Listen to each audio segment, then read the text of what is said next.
నమస్తే, నేను doctor Vamsi Mohan, NAD junction, Visakhapatnam. ఇప్పుడు మోడర్న్ ఆధునిక వైద్యంలో సైనసైటిస్ అని, అలర్జిక్ రైనైటిస్ అని అంటారు. ఆ సైనసైటిస్ సమస్య ఏంటంటే ఇప్పుడు ముక్కు దెబ్బడ, ముక్కు కారడం, తలనొప్పి రావడం, ఇలా గాలి పీల్చుకోవడం, ఇలాంటి ఇబ్బందులు, ఊపిరి ఆడకపోవడం, ఎప్పుడు జలుబు చేస్తున్నట్టు ఉండడం, అలర్జీ అంటే ఒక్కొక్కసారి దురదలు రావడము, తలనొప్పి రావడం, ఇలాంటి లక్షణాలు ఉండి మీకు ముక్కు గాలి పీల్చుకోవడానికి ఇబ్బంది అయిపోతుంటే ఆ ముక్కు లోపల ఈ దుర్మాంసం లాంటిది పెరగడం వల్ల మనకు సరిపోయినంత ఆక్సిజన్ తీసుకోలేక, మనకు బ్రెయిన్ సరిపోయినంత ఆక్సిజన్ అందక తలనొప్పి వస్తుంటది. ఈవిడ లక్ష్మి అండి, రాజమండ్రి నుంచి వచ్చన్నారు. ఈవిడ ఆల్రెడీ ఒకసారి సర్జరీ చేయించుకుని ఉన్నారు. ఇప్పుడు అయినా కూడా ఈవిడికి మళ్ళీ ఇదే ప్రాబ్లం రిపీట్ అయింది. ఇప్పుడు ఈవిడికి ఈ కెమెరా పెట్టి చూపిస్తున్నాను, చూడండి. ఈ కెమెరాలో, వీడియోలో మాంసం ఎలా వృద్ధి అయ్యి తెల్లగాను మచ్చల్లాగా ఉన్న ఏదో ఉన్నదో, ఈ కండ పెరగడం వల్ల కొద్దిగా చల్లటి వాతావరణం ఎలా ఉబ్బిపోయి గాలి పీల్చుకోవడం, కండ వల్ల చాలా రకాల సమస్యలు. అంటే కొంతమంది అయితే అసలు ఈ సమస్యతో చాలా భరించలేకపోతున్నారు. చాలా చోట్ల అన్ని రకాల ఆపరేషన్ చేయించుకుని, చాలా మందికి ఈ నాజల్ కూడా అంటాం, డిఎన్ఎస్ అని అంటాం, ఈ ఆపరేషన్ కూడా చేస్తుంటారు. ఆపరేషన్ చేసినప్పటికీ కూడా ఈ సమస్య తగ్గక మళ్ళీ మళ్ళీ వస్తుంటది. అలాగే 5-6 సార్లు 10 సార్లు ఆపరేషన్ చేయించుకొని మళ్ళీ మా దగ్గరికి వచ్చిన వాళ్ళు ఉన్నారు. అలాగే ఈ రెండో వైపు కూడా చూడండి, ఈ రెండో వైపు గాలి పీల్చుకోవడానికి చాలా ఇబ్బంది అవుతుంది. ఎన్ని రకాల మందులు వాడినా తగ్గడం, ఈ సమస్య మళ్ళీ మళ్ళీ రాకుండా చేయొచ్చు. ఈ కొంతమందికి ఈ మధ్యలో ఈ నాజల్ సెప్టమ్ అంటాం కదా, ఈ ఉబ్బిపోయి వంకరగా తయారవుతుంది. ఆ కేసులో ఒక్కొక్కసారి ఈ చికిత్స సరి చేయొచ్చు, లేదంటే ఆధునిక చికిత్స, సర్జరీ లాంటి సపోర్ట్ తీసుకోవాల్సి ఉంటుంది. అయితే ఎన్నిసార్లు ఆపరేషన్ చేసినప్పటికీ మళ్ళీ మళ్ళీ సమస్య వస్తుంటది. కలర్ తగ్గిపోవడం, పిగ్మెంటేషన్ రావడం, కంటి కింద నల్లటి మచ్చలు రావడం, కొంతమందికి మొహం రంగు కూడా మారిపోయి ఉంటది. సో ఇలా చేసిన తర్వాత ఈ సమస్య మొత్తం తగ్గిపోతుంది. ఇది బాగా అర్థం చేసుకోవాలి. ఇప్పుడు చూడండి, ఈ ముక్కు అలర్జిక్ రైనైటిస్, సైనసైటిస్ కానీ సమస్యను కండ పెరగడం. సో మనం లోపల కాటన్ ని ఫస్ట్ ఇలా ఉంచి లోపల పెట్టి క్లీన్ చేస్తాం. క్లీన్ చేసుకోవడానికి కానీ, అలానే ప్లమ్ లాంటిది ఏదంటే క్లీన్ చేసుకుంటాం, కఫం లాంటిది ఉంటే క్లీన్ చేసుకుంటాం. ఇప్పుడు మనం ఇక్కడ ఇది కల్బంలో నూరుకున్నాం. ఈ మెడిసిన్ ని మనం తయారు చేసుకున్నాం, ఎప్పటికప్పుడు సిద్ధం చేసుకుంటాం. సో ఈ కొంచెం ఇలా బర్నింగ్ ఉంటుంది. మెడిసిన్ ఇలా నోస్లో అప్లై చేస్తున్నాం.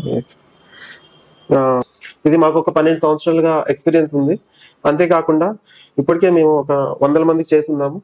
వాళ్ళు ఈ ప్రాబ్లం మళ్ళీ మళ్ళీ రాకుండా ఒకసారితో తగ్గిపోయిన వాళ్ళు ఉన్నారు. పూర్తిగా తగ్గిపోయిన వాళ్ళు మళ్ళీ ఉంది అని చెప్పే ఇప్పటివరకు మాకు వచ్చిన వాళ్ళు లేరు. అంటే ఈ ట్రీట్మెంట్ చాలా సక్సెస్ఫుల్ గా అయినా అర్థమైంది మాకు. సో ఇది అందరికీ అందుబాటులో రావాలి, తెలియాలని ఈ చికిత్స మేము చూపిస్తున్నాం. ఈ ముక్కులోకి ఇప్పుడు ఈ మెడిసిన్ ఇలా పెడతాం.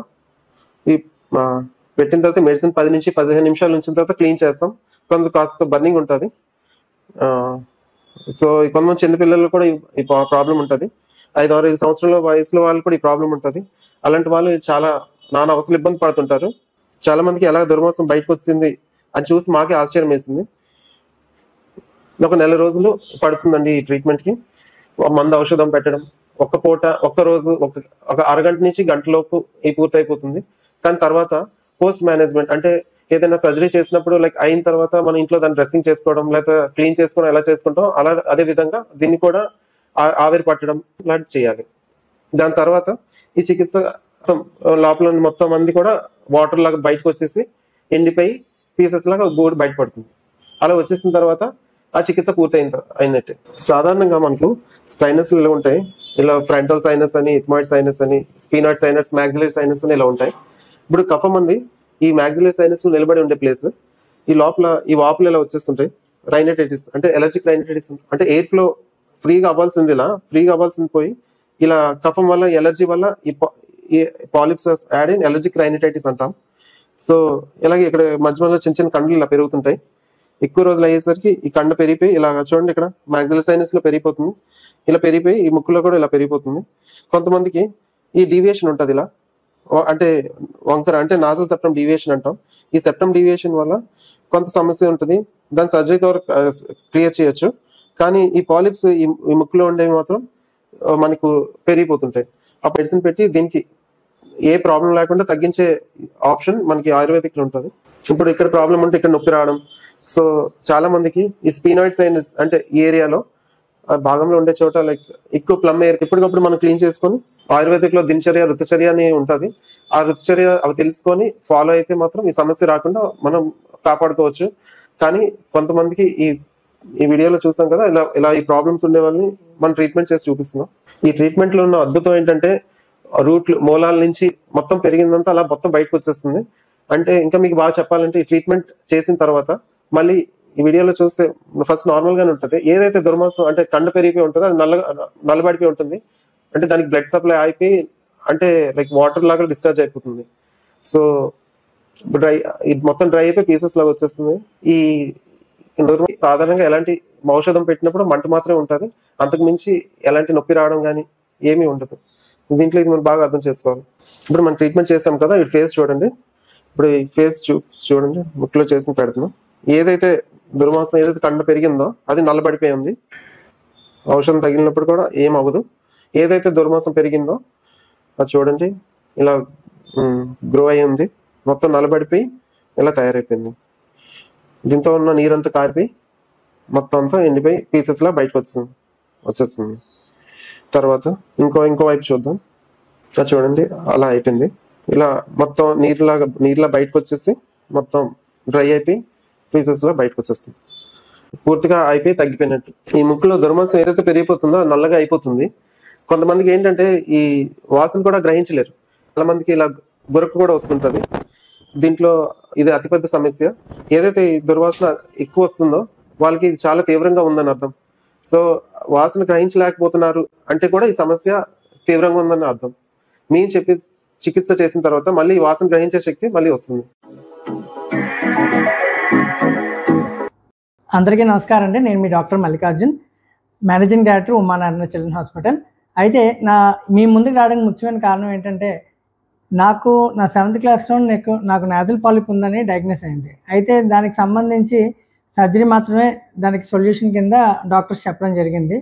సర్జరీ అంటే మీకు తెలియదు ఏముంది, భయం. దాంతో మనం ఇన్ని సంవత్సరాలు నేను సర్జరీ చేయించుకోకుండా అలా పోస్ట్పోన్ చేసుకుంటూ వచ్చాను. అయితే మా ఫ్రెండ్ అయిన డాక్టర్ వంశీ దగ్గర ఇలా సింగిల్ సిట్టింగ్లో పెయిన్లెస్గా ట్రీట్మెంట్ జరుగుతుందని విని ఒకసారి ట్రై చేద్దామని వెళ్ళాను. అయితే ట్రీట్మెంట్ జరిగిన తర్వాత నేను చాలా ఆశ్చర్యపోయింది ఏంటంటే సింగిల్ సిట్టింగ్లో పెయిన్ లేకుండా, ఎలాంటి పోస్ట్ ట్యాబ్లెట్స్ లాంటివి ఏం వాడకుండా, రెస్ట్ కూడా అవసరం లేకుండా నాకైతే 100% రిజల్ట్ అయితే వచ్చిందండి. అయితే మంచి జరిగినప్పుడు అందరికీ చెప్పాలి కాబట్టి నేను ఏంటంటే మీ ముందుకు వచ్చి ఇలాగా చెప్పడం జరుగుతుంది. సో మీకు ఎవరికైనా సైనసైటిస్ కానీ నాజల్ పాలిప్స్ కానీ ఏమైనా ఉంటే మటుకు కంపల్సరీగా ఈ ట్రీట్మెంట్కి అయితే మీరు ప్రిఫర్ చేయొచ్చు. Thank you very much. Sir, one life lesson what medicine has taught you. Whatever you can do without expecting. But I really believe మన పాజిటివ్ యాటిట్యూడ్ ఉంటేనే మనం ఏదైనా సాధించగలం. గట్ ని మనం కరెక్ట్ గా డీల్ చేసినట్లయితే అది మనకి పాజిటివ్ హార్మోన్స్ ని రిలీజ్ చేస్తుంది. షుగర్ వచ్చిన వాళ్ళ పరిస్థితి ఏంటి? పొట్ట దగ్గర పెరిగితే దాన్ని ఆండ్రాయిడ్ అంటారు, ఆండ్రాయిడ్ ఫోన్ కదా. అసలు థాట్స్ ఎందుకు వస్తాయి? బ్రెయిన్ డెడ్ అంటే దానికి ప్రపంచం అంతా కూడా కొన్ని నిర్దిష్టమైనటువంటి లక్షణాలు. మానసికంగా ధైర్యంగా ఉంటే క్యాన్సర్ జయించవచ్చు. You are a doctor for a cause sir, అంతే. వాళ్ళకి వచ్చిన ఆదాయం కాకుండా ఫ్రీ సర్వీస్ ఎంతమందికో చేస్తుంది.